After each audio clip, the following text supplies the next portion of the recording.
Hello viewers, আশা করি সকলে ভালো আছেন। আজকে বানাবো একদম সাবেকি স্বাদে কাঁঠাল দানা দিয়ে একটি নিরামিষ পদ। একবার এইভাবে বানিয়ে দেখবেন। ভাত, রুটি, পরোটা দিয়ে তো ভালো লাগেই, লুচি দিয়ে সবথেকে খেতে ভালো লাগে। নমস্কার, আমি মৌ।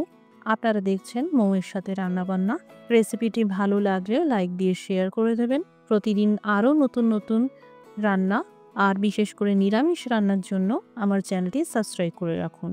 এখানে বলে রাখি, কাঁঠাল দানাগুলোকে এই রকম লম্বা করে কেটে নিতে হবে। আর এই দেখুন, এখানে আলু আর কুমড়োর পিসগুলোকেও এতটা বড় সাইজ করে কেটে নিতে হবে। এখানে একটা বড় সাইজের আলু আর এক ফালি কুমড়ো ব্যবহার করা হয়েছে। প্রথমে একটা গুঁড়ো মশলা বানাতে হবে।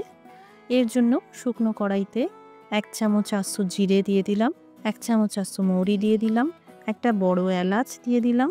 লো টু মিডিয়াম আঁচে সেঁকে নিতে হবে। সুন্দর গন্ধ বের হলে আঁচটা বন্ধ করে দিয়ে এই গোটা মশলা ঠান্ডা করে নিয়ে গুঁড়ো করে নিতে হবে। আপনারা চাইলে মিক্সিতে বা শিলপাটায় যেভাবে সুবিধে গুঁড়ো করে নিতে পারেন। এবার দিয়ে দিলাম সর্ষের তেল। তেল গরম হয়ে গেলে এই কাঁঠাল দানাগুলোকে ভেজে নেব। এখানে আমি কাঁঠাল দানা সিদ্ধ করিনি, কোনো প্রয়োজন নেই। কাঁঠাল দানা ভালো করে ভেজে নেওয়ার পর তুলে নিলাম।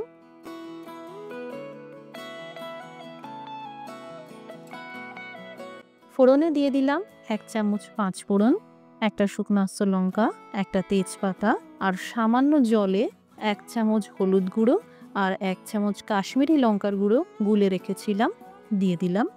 কম আঁচে 2 মিনিট ভেজে নেওয়ার পর দিয়ে দিলাম টমেটো পিউরি।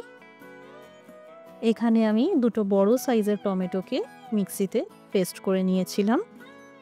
ভালো করে ভেজে নিতে হবে যাতে মশলা থেকে তেল আলাদা হয়ে যায়। মশলা থেকে তেল এইভাবে হালকা হালকা ভেসে উঠতে শুরু করেছে। এই পর্যায়ে কেটে রাখা আলু দিয়ে দিলাম। মশলার সাথে এই আলুর পিসগুলোকে ভালো করে মিশিয়ে নিয়ে ভেজে নিতে থাকবো মোটামুটি 3-4 মিনিট মতন। এবার দিয়ে দিলাম কেটে রাখা কুমড়ো আর সেই সাথে 2 চামচ আদা ও কাঁচা লঙ্কার পেস্ট। আবারও ভালো করে 3-4 মিনিট মতন ভেজে নিতে হবে। সবজি ভাজার সময় আঁচটা লো টু মিডিয়ামে রাখতে হবে। এখানে আপনারা চাইলে সবজিগুলোকে রান্নার প্রথমেই আলাদা করে ভেজে তুলে রাখতে পারেন।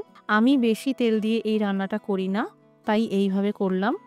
এবার দিয়ে দিলাম স্বাদ মতন লবণ, দিয়ে দিলাম ভেজে রাখা কাঁঠাল দানা আর সেই সাথে আধা কাপ গরম জল। যেহেতু কাঁঠাল দানা ব্যবহার করা হয়েছে তাই অল্প করে জল দিয়ে দেব যাতে কাঁঠাল দানা সিদ্ধ হয়ে যায়। আপনারা বেশি ঝোল করতে চাইলে বেশি করে জল দিতে পারেন।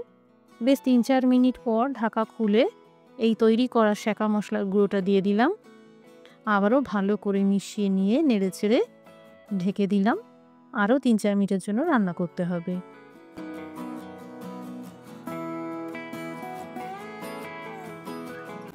সবজি সিদ্ধ হয়ে গেছে। এবার দিয়ে দিলাম জলে গুলে নেওয়া 2 চামচ গুঁড়ো দুধ। এই গুঁড়ো দুধ দিলে কোনো রকম নারকেল বাটা বা চিনির ব্যবহার করতে লাগে না। অনেকেই আছেন নারকেল হজমের সমস্যা থাকে বা স্যুট করে না, সেক্ষেত্রে গুঁড়ো দুধ বেস্ট অপশন। আবারও ঢেকে 2 মিনিটের জন্য রান্না করে নিলাম। এবার সব শেষে দিয়ে দিলাম আধা চা চামচ গরম মশলার গুঁড়ো আর 1 চা চামচ গাওয়া ঘি। তৈরি হয়ে গেল কাঁঠাল দানা দিয়ে সাবেকি স্বাদে আলু আর কুমড়োর একটি দুর্দান্ত রেসিপি। এখনও এই রান্নাটা এইভাবে বানিয়ে না থাকলে অবশ্যই বাড়িতে বানিয়ে দেখবেন।